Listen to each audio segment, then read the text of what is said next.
평생 가족을 위해서 헌신하겠다는 남편과 이혼을 하게 되었습니다.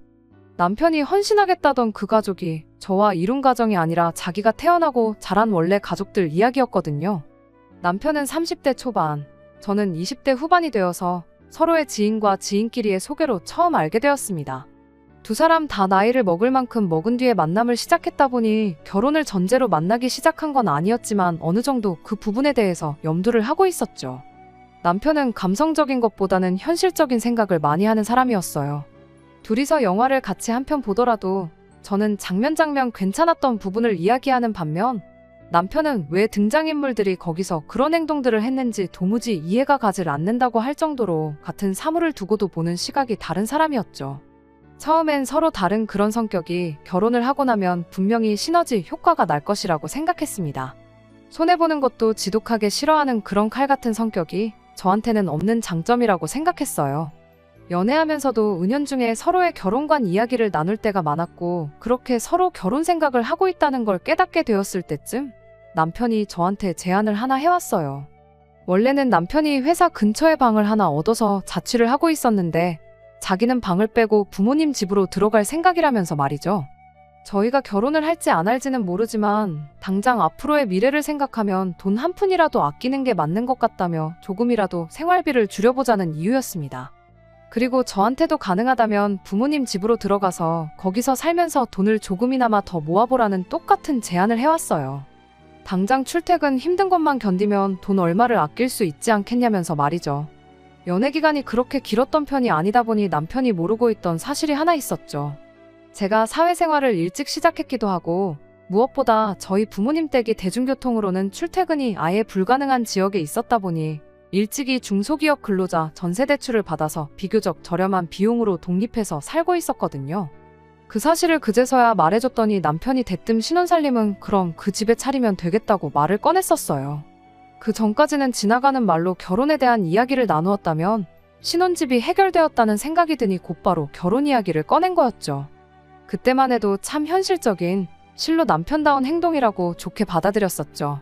요즘 반반 결혼이 추세라지만 어차피 신혼집으로 사용하기로 했던 제 집도 따지고 보면 전세의 대출도 남아있었다 보니 서로 돈을 합치는 것보단 생활비는 각출하고 각자 모아놓은 돈이나 벌이는 각자가 운용하기로 정했습니다.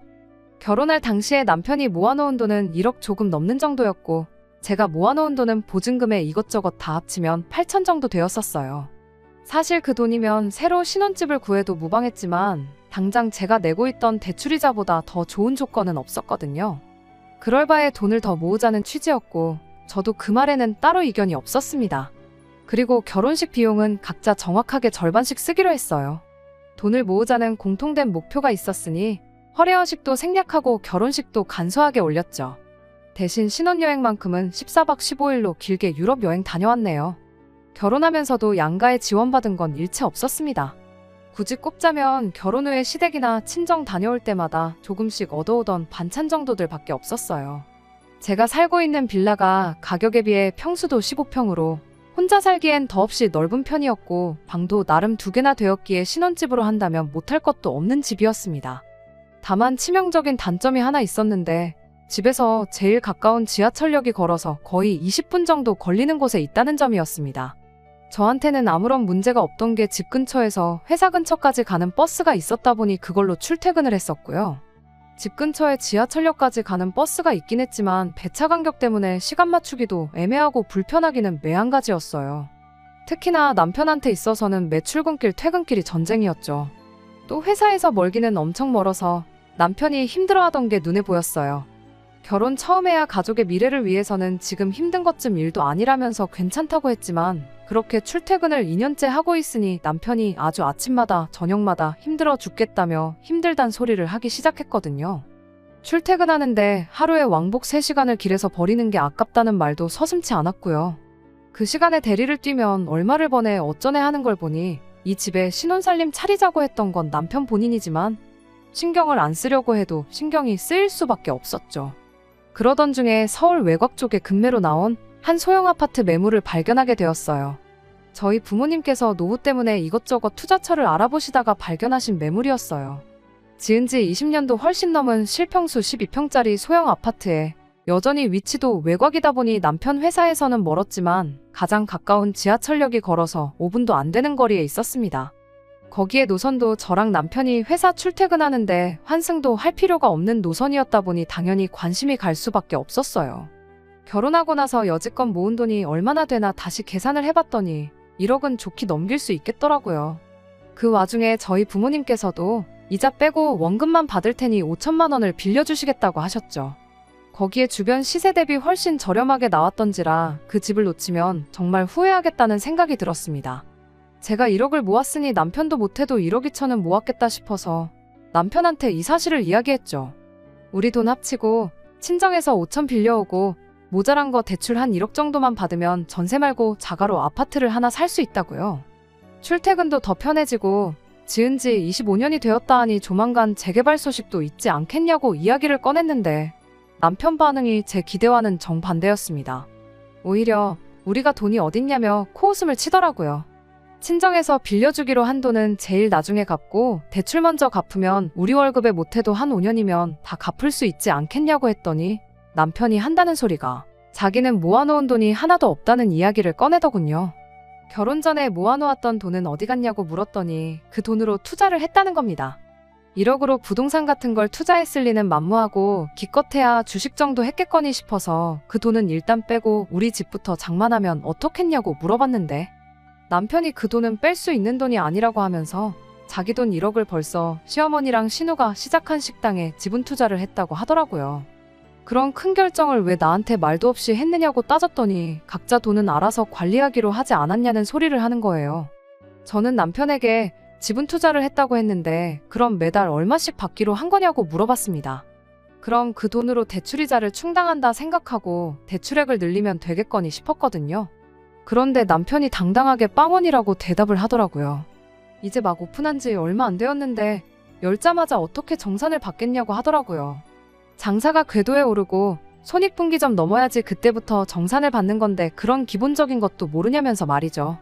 물어보니 숨기는 거 없이 다 대답해주긴 했지만 전말을 듣고 나니 정말 어이가 없어서 말도 안 나왔어요. 알고 보니 신우와 시어머니는 가게 차리는데 얼마 내지도 않았더라고요. 남편 돈이 다 들어갔고 신우 돈 조금에 시어머니 돈 조금 그리고 나머지는 다 대출이었다고 합니다. 손익분기점이라 함은 그 대출금을 다 갚고 난 이후부터가 될 거라고 하더라고요. 대신 그렇게 되면 자기 지분이 제일 높은 만큼 자기가 일을 하나도 안 해도 제일 큰 비율로 돈을 가져가게 될 것이라며 자신있게 말하더군요. 대충 달에 200 정도를 생각하고 있다나요? 각자 돈에 대해서는 서로 터치를 안 하기로 했지만 이렇게까지 상의 없이 돈을 써도 되나 싶더라고요. 만에 하나 그 돈이 묵여있는 동안 목돈 필요할 일 있으면 결국 저한테 손을 벌려야 할 수도 있는데 어느 정도 귀뜸은 해줘야 하는 거 아닌가 생각했습니다. 남편한테도 앞으로 그런 일 있으면 귀뜸은 해달라고 그리고 정산받기 시작하면 그때는 나한테도 통보를 해달라고 부탁했죠. 결국 그 금매로 나온 집은 다른 사람의 손에 들어가게 되었어요. 그 후로 며칠 동안은 이사가는 꿈도 꾸고 속이 쓰려서 잠도 제대로 못 자고 그랬습니다. 그렇게 1년이라는 시간이 지난 얼마 전이었습니다. 여전히 남편한테서는 정산을 받기 시작했다는 소식에 대해서 듣지 못했어요. 솔직히 짜증났지만 저보다는 남편이 더 스트레스를 받고 있겠거니 싶어서 그 부분에 대해서는 저도 최대한 말을 안 하고 있었습니다. 그러던 중 뜬금없이 시어머니한테서 연락이 왔어요. 결혼하고 나서 시댁과 그다지 큰 교류가 없었거든요.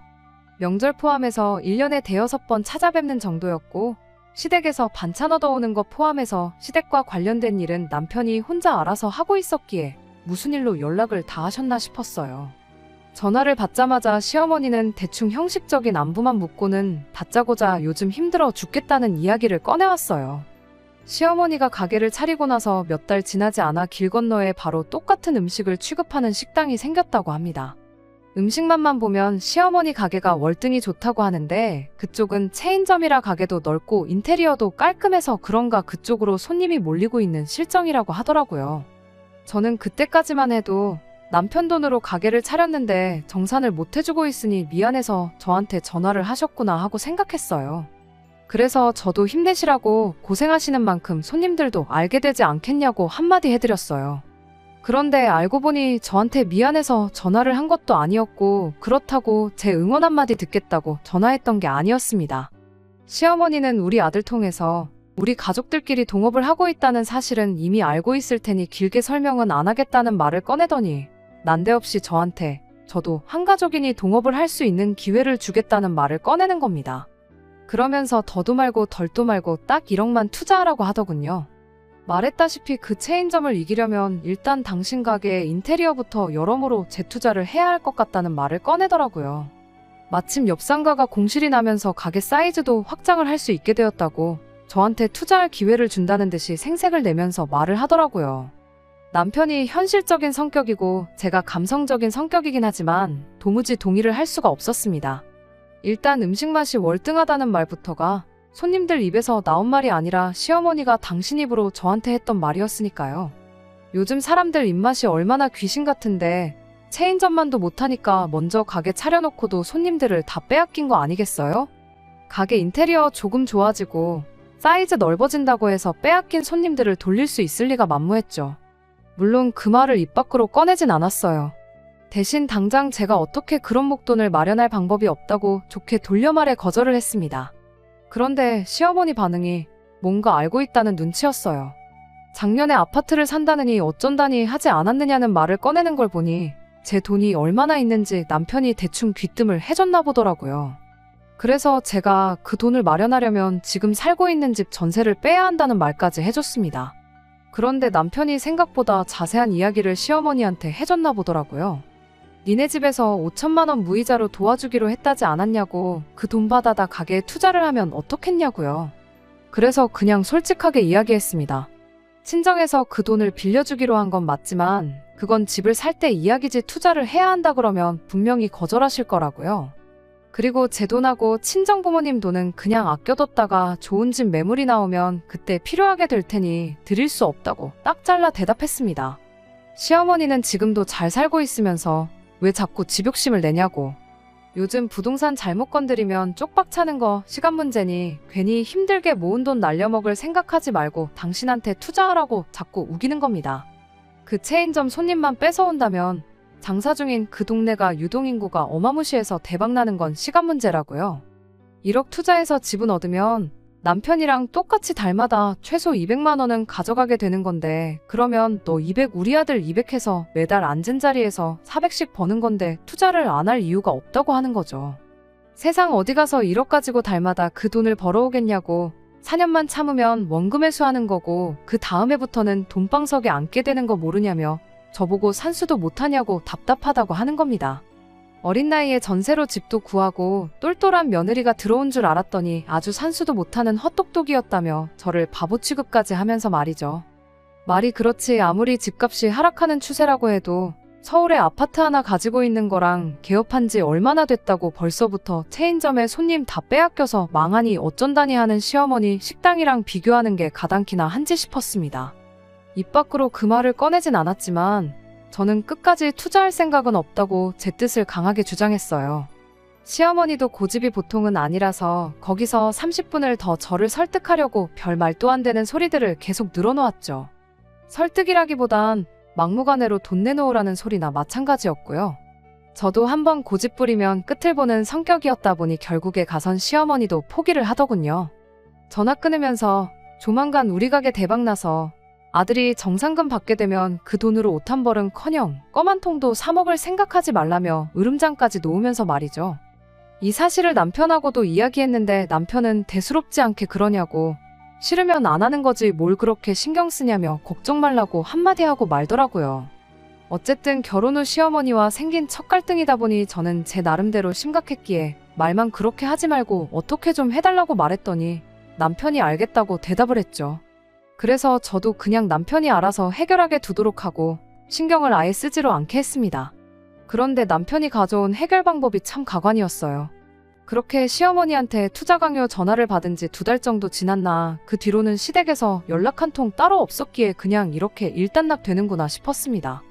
남편 회사까지 교통이 엉망이기도 하고 거리도 멀다 보니 항상 남편이 저보다 못해도 1시간 반은 일찍 일어나 준비를 했었거든요.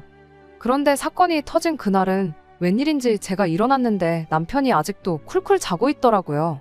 알람을 못 들었나 싶어서 제가 허겁지겁 깨웠는데 남편이 잠에 취해서는 짐 들어오는 것 때문에 오늘 출근 안 하기로 했다고 대답을 하더라고요.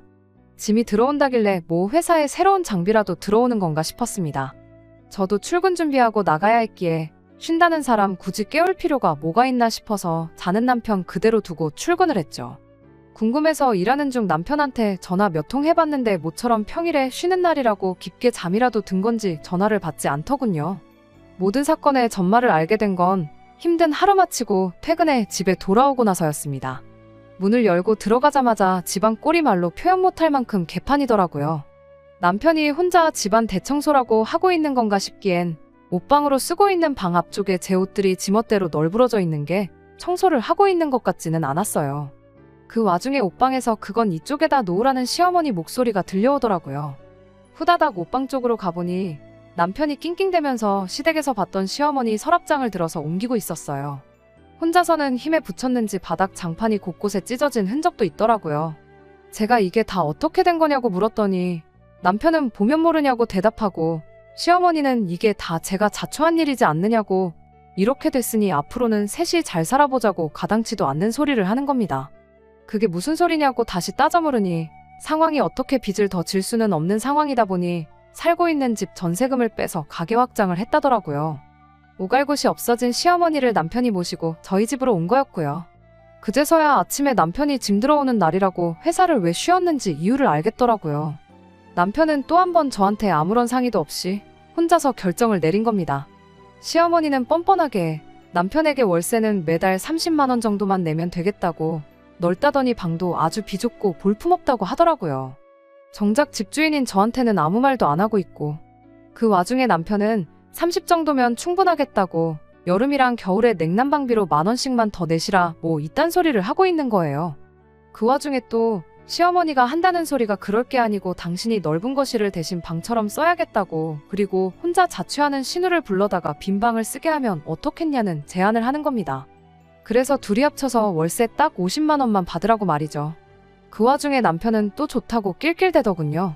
저는 아무 말 없이 옷방 앞에 널브러진 제 옷들을 주섬주섬 챙겨서 창고 한 구석에 고이 모셔놓았던 이민 가방 꺼내서 그 안에 쑤셔 넣었습니다. 처음 원룸 생활하다가 전세집으로 이사할 때 이사비 조금이나마 아껴보겠다고 중고로 15,000원 주고 구해놓은 이민 가방을 이런데 쓰게 될 줄은 몰랐죠. 그 외에도 가방에 빈틈이 없어서 더 안 들어갈 때까지 제 짐을 추려 넣었습니다.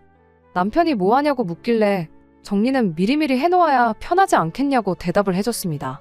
남편은 저 말에 숨은 속뜻이 있었다는 걸 전혀 눈치 못 채고 제가 시어머니랑 같이 사는 걸 받아들이고 일 키우지 않게 숙이고 들어간 걸로 이해를 했나 보더군요. 방에 쫓아 들어와서 저한테 저라면 이해해줄 거라 믿고 있었다며 고맙다는 말을 해왔으니 말이죠. 잠들기 전에도 그래도 어머니한테 받기로 한 월세는 전부 저한테 주겠다는 소리까지 하더라고요. 그러면 저한테도 좋은 거 아니겠냐는 어이없는 소리를 하면서요. 그리고 어머니랑 동생 가게가 잘 되거든 정상금 나오면 뒤늦게라도 지분을 얻을 수 있게 이야기를 해주겠다는 겁니다. 어차피 대출이 있기 때문에 그걸 제 돈으로 갚고 그만큼 제 지분을 포함하면 되는 거라 아니겠냐면서요. 세상에 제가 월세로 받는 30만 원이 아쉬워서 혹은 앞으로 받을지 못 받을지도 모를 달 200만 원 때문에 이런 식으로 합가를 허락했다고 생각했던 걸까요? 정말 우습지도 않더군요. 그렇게 일주일을 더 지냈는데 시어머니가 엄청 흡족해하는 눈치더군요. 이럴 줄 알았으면 진작에 집부터 팔아버리고 이 집 들어와 사는 건데 하면서 며느리가 있으니 편해서 너무 좋다고 하더군요. 그도 그럴 게 오셔서 집안일 같은 거 도와주시기는커녕 일 때문에 바쁘다고 당신 빨래까지 저한테 시키시고 심지어 하루 종일 일하고 온 저한테 가게에서 손님들한테 서비스로 나갈 만두까지 빚으라고 시켰거든요. 제가 아무 계획도 없이 이 상황을 당하고만 있던 건 아니었어요. 적당한 날을 기다리고 있었는데 하늘이 도운 건지 못해도 한 달은 있어야겠다 싶었는데 일주일 만에 기회가 찾아왔습니다. 평소 때처럼 아침에 일어나니 남편은 평소처럼 일찍 일어나서 출근을 했더군요. 시어머니는 제가 일어나는 걸 보고는 아침밥부터 찾으시길래 군말 안 하고 즉석밥 하나 데워서 냉장고에 있는 거 대충 꺼내서 드렸어요. 앞으로 일어날 일을 생각하면 이 정도쯤은 해줘야 계획에 차질이 없겠다 싶었거든요. 시어머니가 식사하는 동안 저는 출근 준비를 하고 있었는데 그때 마침 딱 시어머니가 가게 일 때문에 일찍 신우랑 어디 좀 다녀와야 된다며 집을 비우셨죠. 시어머니가 장사 때문에 항상 저 출근할 때까지도 집에 계셔서 마땅한 타이밍을 못 잡았는데 정말 운 좋게 그날 바로 기회가 찾아온 거죠. 시어머니 나가는 거 확인하자마자 회사에 전화해 출근 좀 늦게 하겠다고 사정을 설명하고 곧바로 작업에 들어갔어요.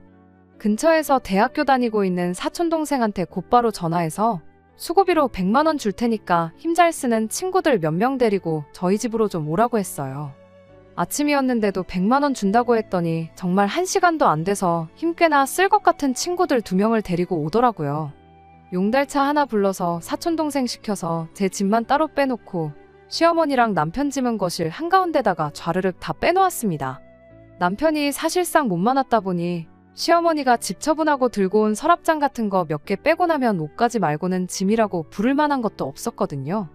제 짐은 셀프 보관 창고로 옮겨놨어요.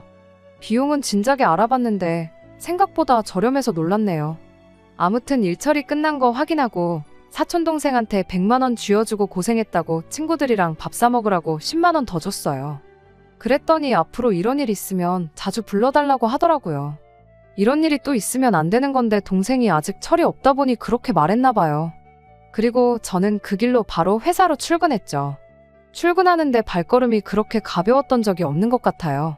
몇 시간쯤 지나서 시어머니가 신우랑 볼일 마치고 집에 돌아와서 집안 꼴을 확인이라도 한 건지 저한테 미친 듯이 전화가 걸려오기 시작했습니다. 몇 통 무시하다가 전화를 받았더니 시어머니가 다급한 목소리로 이게 다 무슨 일이냐며 호들갑을 떨길래 회사 일 때문에 바빠서 지금 통화하기 좀 그렇다고 한마디 말하고 전화 끊어버렸어요. 아니나 다를까 5분도 안 지나서는 이제 남편한테까지 전화가 걸려오더라고요. 회사 전화로도 걸려왔는데 직원한테 부탁해서 저는 외근 나가 있는 걸로 좀 해달라고 미리 부탁해놓은 덕분에 남편하고 통화는 쉽게 피할 수 있었어요. 퇴근하고 집에 오니 남편도 상황이었는지 일찍 퇴근했더라고요. 집안에서 망연자실하게 서 있는 두 사람 꼴을 보니 터져나오는 통쾌한 웃음을 참을 수가 없었습니다. 남편이 저한테 이게 다 뭐냐고 물어보기도 전에 시어머니가 저를 보자마자 육두문자를 쓰면서 저한테 뭐라 소리를 지르더라고요. 처음엔 집에 도둑이 들었는 줄 알고 놀랐는데 당신 짐하고 남편 것만 집에 남아있는 걸 보니 제 소행인 걸 대번에 알았다네요. 그 말 듣자마자 저도 도둑 맞지 않냐고 내 돈 1억 꽁으로 털어가려던 사람들이 어떻게 안 되니까 이젠 내 집에 들어와 살림까지 차렸는데 그게 도둑이 아니고 뭐라고 설명할 수 있겠냐고요. 그랬더니 시어머니가 지금 나를 도둑이라고 부른 거냐고 열을 내길래 사실 도둑보단 날강도가 더 어울리는 표현인 것 같다고 정정해줬네요.